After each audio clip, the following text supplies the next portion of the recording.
Bapak Ibu saudara-saudara yang terkasih dalam Kristus,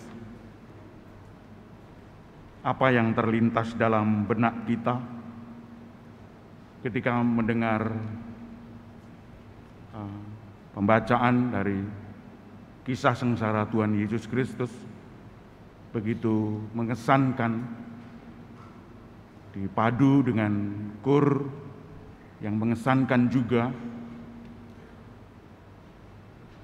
Terlintas di benak kita bahwa pengadilan ini sungguh tidak adil. Yang disebut pengadilan harus ada kenyataan bukti bahwa dia memang bersalah,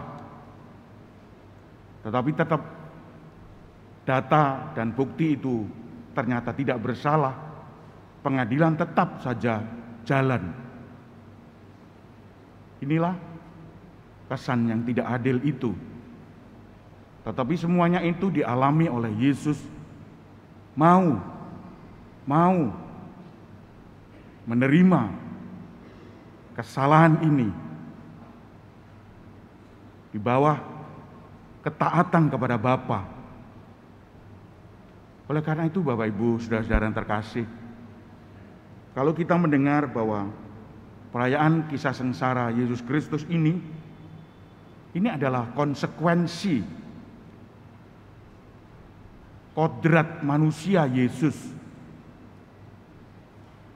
yang lahir, yang sengsara, yang wafat. Kelahiran, kesengsaraan, dan wafat ini dialami oleh manusia Yesus. Maka Yesus sungguh-sungguh manusia seperti kita. Namun dari sini kita ingin melihat apakah manusia hanya manusia saja. Ternyata Yesus adalah Tuhan. Tuhan yang bisa bangkit. Yang bangkit inilah yang menggetarkan dunia.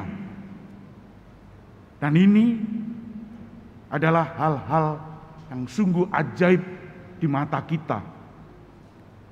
Tuhan bisa mengalami kodrat manusia dan bangkit mulia. Bapak Ibu saudara-saudara yang terkasih, kalau kita tidak mengenal Yesus seperti ini, kita terlambat. Kita terlambat. Mengenal Yesus hanyalah manusia Yesus. Titik. Yesus sungguh-sungguh Allah, sungguh-sungguh manusia seperti kita. Dalam hidupnya, kelahiran tentu ada kesengsaraan-kesengsaraan manusia biasa. Lahir tidak diterima oleh masyarakat, tidak ada tempat, maka dia di gua, di kandang manusia. Dia pada waktu lahir diungsikan ke Mesir, Bethlehem, Mesir, bukan jarak yang ringan untuk kita. Bapak Ibu sudah jarang terkait, ini kesengsaraan Tuhan. Dan kembali dari Mesir ke Nazaret, tempat ia dibesarkan. Bunda Maria, saya salut profesiat atas kesengsaraan ikut serta dengan Yesus, Bunda Maria, dan Santo Yosef. Inilah Bapak Ibu perjalanan yang panjang dilalui oleh jabang bayi. Tolong ini diresapkan baik-baik. Dan dalam perjalanan setelah usia dewasa, kesengsaraan selalu melingkupi manusia Yesus. Kesengsaraan ditolak oleh orang tua-tua, ditolak oleh bangsanya sendiri, tapi tetap aja memunculkan mujizat-mujizat di sana sini. Seluruh perjalanan hidupnya penuh mujizat. Tidak ada yang tanpa mujizat. Inilah Yesus. Inilah Yesus. Bapak Ibu, saudara-saudara yang terkasih, ketika wafat juga demikian, sengsara lalu wafat dan kubur ternyata tidak ada di dalamnya. Dia 3 hari bangkit di antara orang mati. Besok Sabtu kita merenungkan kebangkitan Tuhan ini. Sekarang kita kembali ke Jumat Agung, kesengsaraan. Bapak Ibu saudara-saudara yang terkasih, apakah kesengsaraan ini sungguh-sungguh memberi hidup pada diri kita? Ya, kesengsaraan ini memberi hidup. Yesus yang tidak bersalah, tidak bernoda, lalu dihukum mati seperti itu. Ini adalah akibat dari kita, akibat dosa-dosa dunia, dosa-dosa manusia. Maka kita sadar akan hal ini. Bapak Ibu saudara-saudara yang terkasih, kita sungguh berdosa untuk memunculkan Yesus-Yesus baru di tengah-tengah usaha kita mencari nafkah setiap hari. Kita berdosa, kita senggol sana, sikut kiri, sikut kanan, kita main tidak pada tempatnya.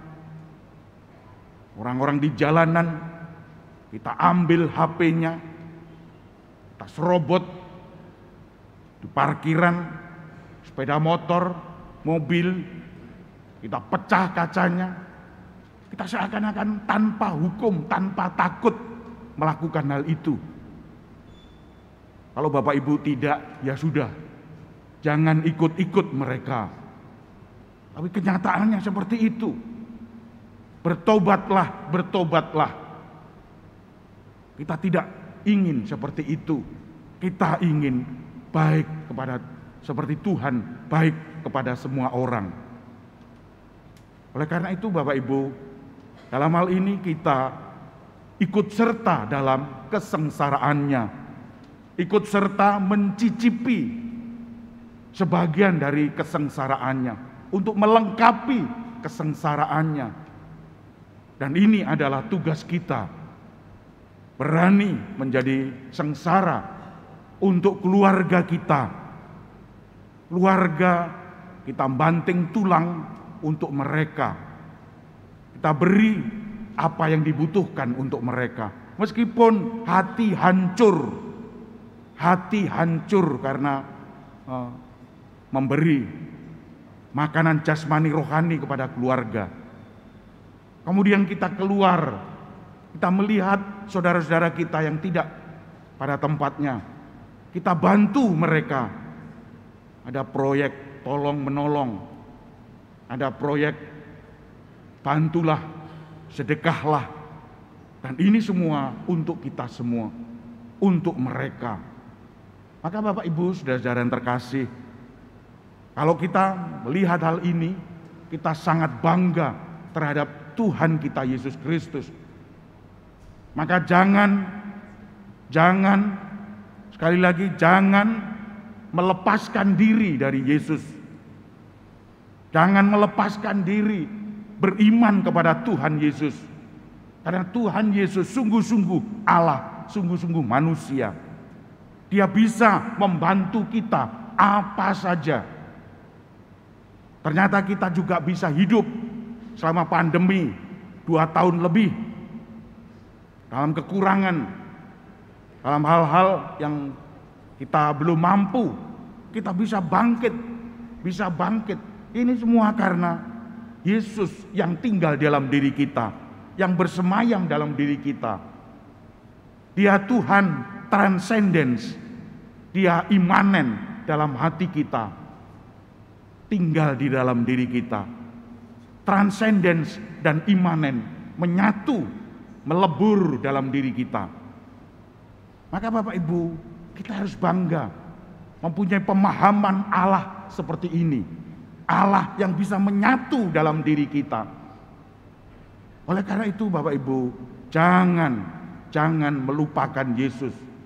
Jangan melupakan, apalagi lari, apalagi ditukar oleh jejaka, ditukar oleh gadis, ditukar oleh yang lain-lain, harta benda. Jangan,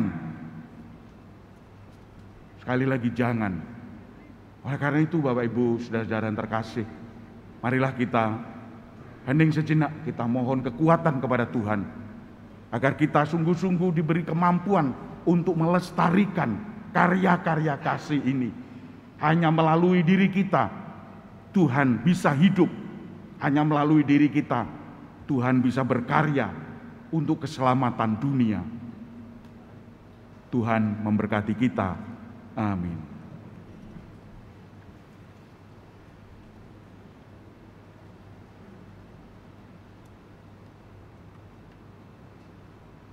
Marilah kita doa meriah.